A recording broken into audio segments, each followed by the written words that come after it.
Fun Factory. What's up, everybody? Today's episode 5, Season 1, is called The Fun Factory. The Fun Factory, I've had people tell me often, hey, Chris, not everything is fun and games. Whew. And every time I hear that, I always think, man, I haven't really mastered that lesson yet. Everything to me does seem like fun and games. Everything can be a fun and a game. I like to have fun. I love games. I love sports. Welcome to the Positosis podcast, ladies and gentlemen. I am your host, Chris Toledo.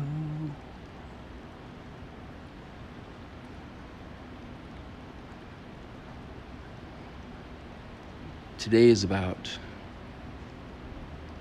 fun and games. And so the question is, so how'd that happen?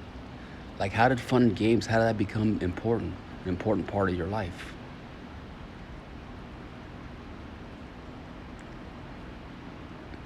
Gotta give it up to my mom. My mom has told all of us kids, all 5 of our kids, that in our own way, we're all pioneers.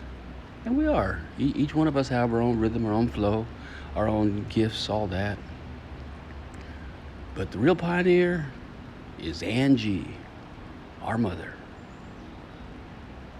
You know, now everybody is totally tuned into aromatherapy. It's part of what people see as such an awesome, valuable tool. It's an art form. It's a profession. It's a form of healing. That's how it looked at now. But back in the day, when my mom opened an aromatherapy shop, it was not looked at like that. I mean, obviously some people saw the value of it, but most people were just tripping. Aromatherapy, huh? Is that some hip? Oh, that's that stuff that the hippies use, right? Isn't that some? Do you smoke it? Does it get you high? Aromatherapy?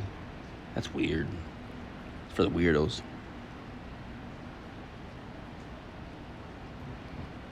But my mom had a vision. And that vision, in my opinion, didn't come out of her brain. It didn't come out of her formal education, because I think they threw her out of high school. I don't think they threw her out of high school. So her education wasn't formal. It was from her third eye.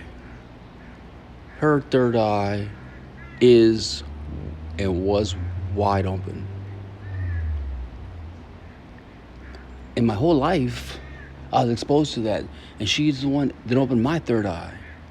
She's the one that encouraged me to tune in, to tap into my intuition, to pay attention to how I feel, to verbalize how I feel, to have a soft heart.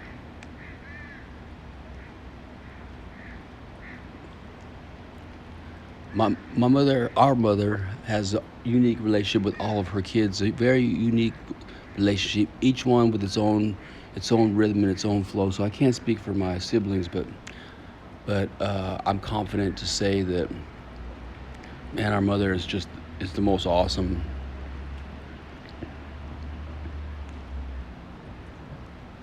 And way back a long time ago, as I was starting to come into my own, I was getting a little bit older. I was still living at home, just getting ready to leave the house. I was probably, started early, but especially I remember these conversations when it was like 15 or 16 or 17 years old, in that zone right there. That's when they started, and then they continued for years after that. But that age frame for me marked the last 2 or 3 or 4 years that I was going to be living underneath her roof for the rest of my life. Didn't know it at the time, but that's what it was. But she used to tell me, Chris, look, Your job is to have fun. You're dedicated, you're skilled, you're highly disciplined, you work on your craft, you pursue your passions, you love basketball, you love to ride your bicycle, you love to draw, and you do those things with all kinds of conviction. You love to have fun. That's part of your deal. You love to have fun, and you love to play games. So your job in this life is to have fun. That's your number one job. It's your responsibility. In return for having fun,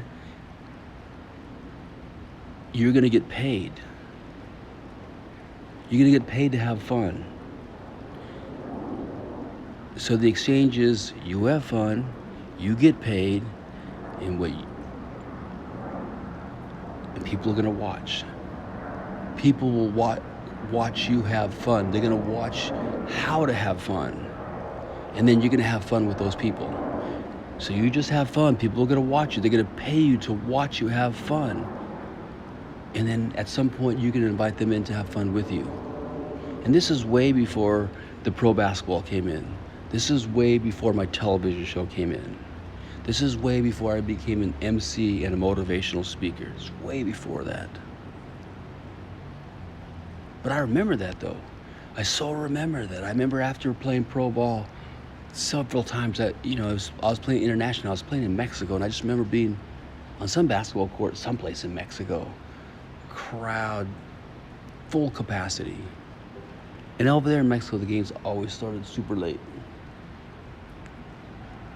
And I just remember the air of excitement.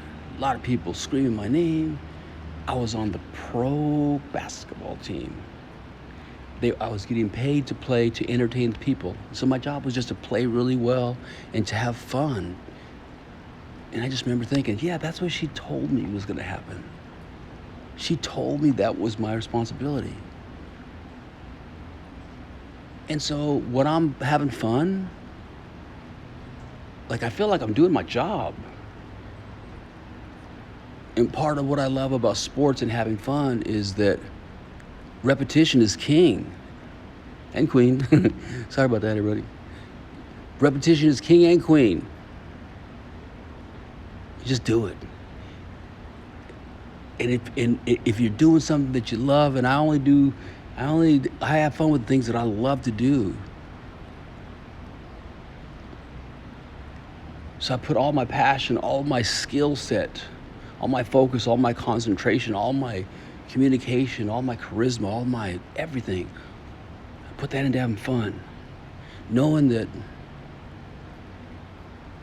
it's for people to see and for people to enjoy. Fun and games.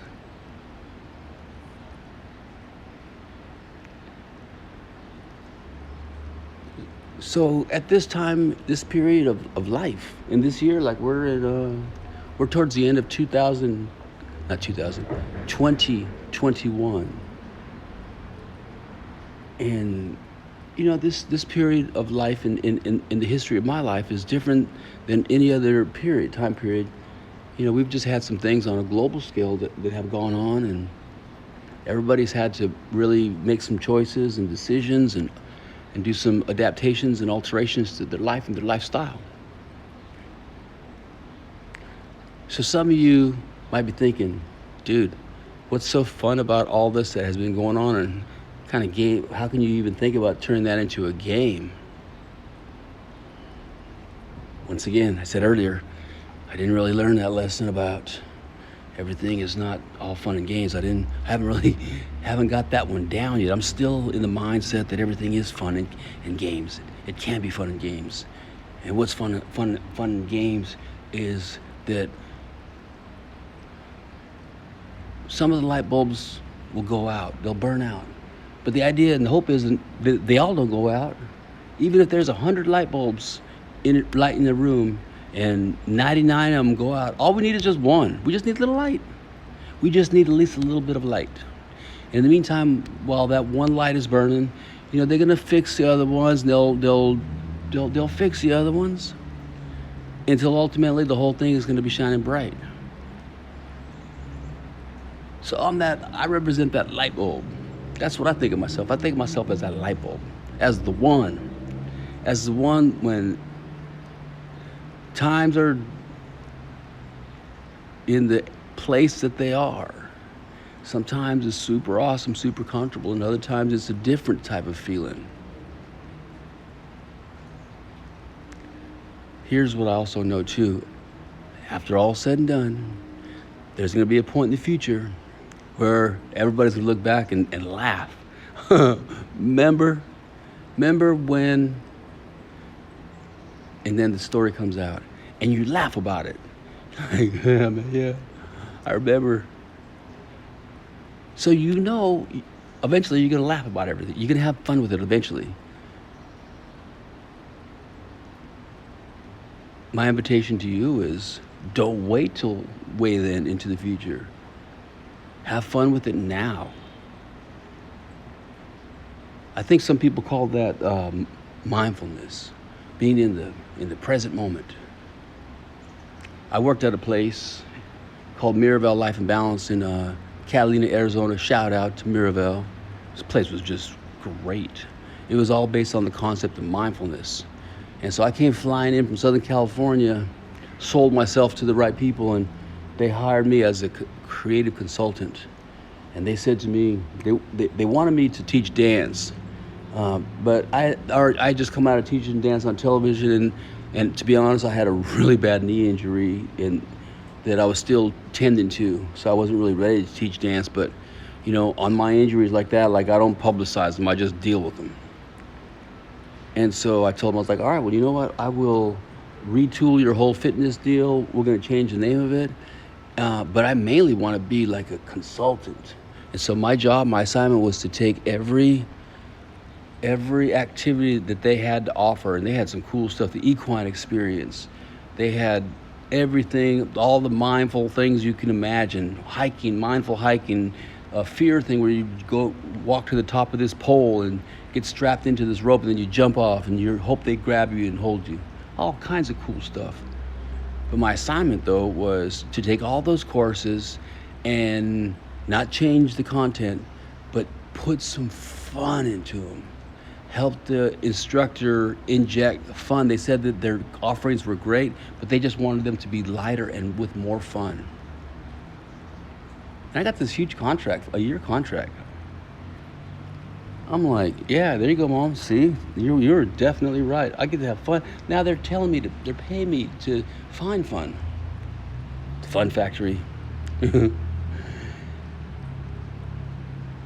then for a long time, I used to think, okay, but there's a limit, right? Like certain things in life will happen that are just not fun, and it's disrespectful to have fun in certain moments of life. And I believed that for a long time.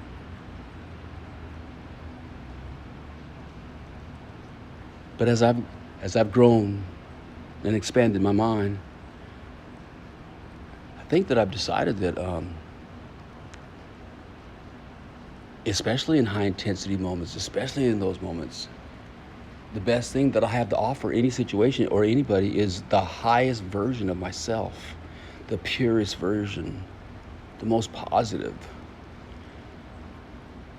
And I get that from me when I'm feeling lighthearted. That's why I like to be, and a lot of people don't understand this, but that's why I love some slang. I love slang. Whew. Slang is my language. It makes me feel fun. It feels funny. It feels so good. And so when I'm having fun and when something is funny to me, that's when my most compassionate self comes through. And especially in high intensity moments, that's my gift to the world. Ladies and gentlemen, I hope you, this was awesome. I just want to let you know that I recorded today's episode 5, season 1, while I was in the jacuzzi. I'm in the jacuzzi right now. It's raining outside. It's been raining for I don't know how many days, but it's really raining. So this jacuzzi feels super awesome. This podcast is awesome. Shout out to everybody tuning in, all you positosis players.